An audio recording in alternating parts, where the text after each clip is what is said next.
God bless America.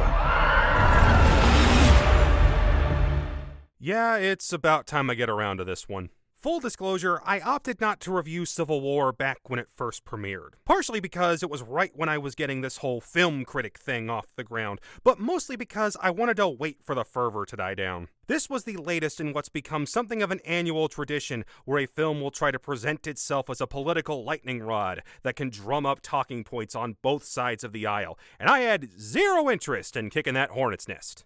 But it's been a few months, and while the film was generally well received, it's been brushed aside in the public consciousness. And not just because our real-life political scene can't seem to go a week without something historically unprecedented. The common criticism when it was released was just how little the movie was interested in its own premise, a modern-day U.S. Civil War. And while it does give some details on that front if you pay close enough attention, my biggest reaction after finally watching it was the shallowness of its own commentary. To illustrate my point, let's go back to that Jesse Plemons scene. You know the one. What kind of American are you?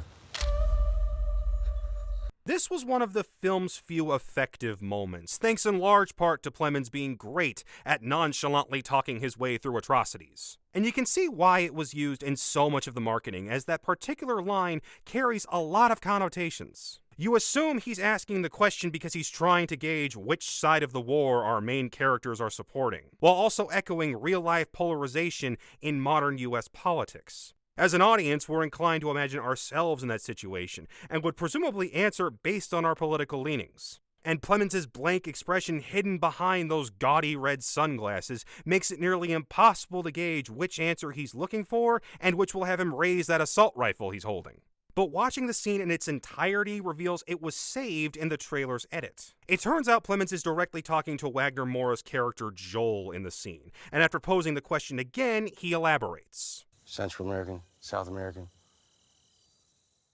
And it hits you that he's actually just asking which country Joel is from, given that Moura is Brazilian in real life, speaks with an accent, and is clearly not Caucasian.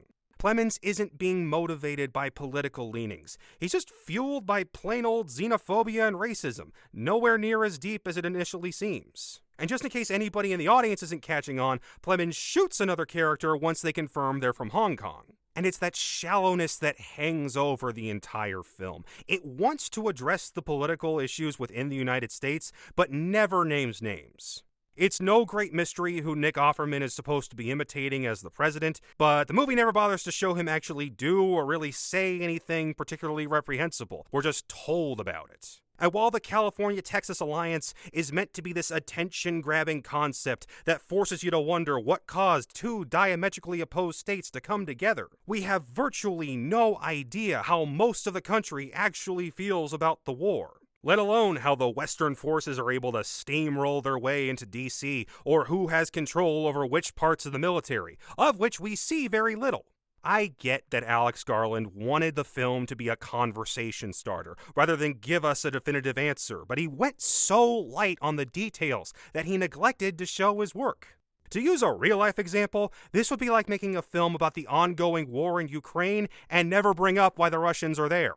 And I won't brush off his point of view simply because he's British, because there are a few details he absolutely nails. Of course, businesses are still operating as though the war is a minor inconvenience. As the saying goes, it's easier to imagine the end of the world than the end of capitalism. And of course, people would hide out on secluded farms and act like nothing is happening. We are an obscenely large, spread-out country. I just wish that attention to detail was given to the entire film.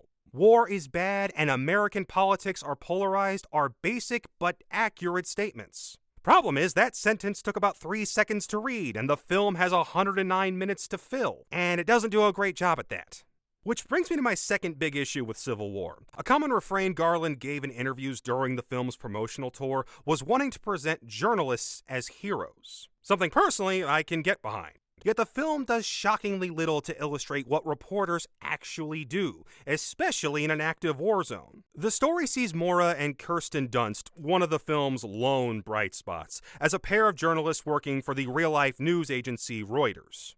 And while I personally have never been a war reporter, I worked in a variety of newsrooms for a decade. They all have multiple levels of editorial calling the shots, deadlines to meet, and assignments to hand out, whether you're a reporter or a photographer. Yet Dunst and Mora are portrayed like wanderers, off on an assignment they gave themselves. I can just imagine an editor calling the pair with a laundry list of questions, such as, where the hell are you two going? Mora, what story are you actually attempting to write?